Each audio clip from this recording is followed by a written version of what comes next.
touch, I could with just one touch, I could feel my body giving. Pwede kung mag-interview mo ka dyan, te.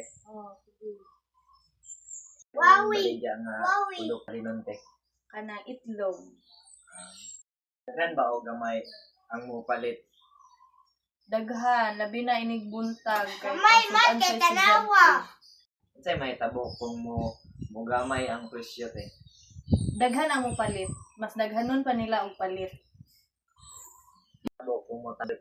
Dili mo Mayra ang mupalit. Kay mahalan man sila. Ba o gamay ang makapalit, te. Kung barato ang presyo, daghan ang mupalit. Pero kung kana ang medyo presyo. mahal, may saka yung presyo, mahal siya. Gamay ra pod ilang paliton kay krisis diya kay karon. So pumutaas ang pre. Kuan, dili siya dali mahalin, dugay siya mahurot.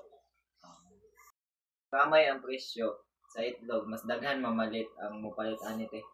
Oh, kay barato naman siya. Mas dali siya mahurot. Next rin. Kuan, kung taan mo ang supply, kung taas ang supply niya, mabuo ang demand, kuan man siya kana. Daghan ang supply, di din kay paliton kay nagmahal ang presyo, pero pag taas pud ang demand niya, mabuo ang supply, makulang pud siya kay mabarato naman siya, nya dali ra pud siya mahurot.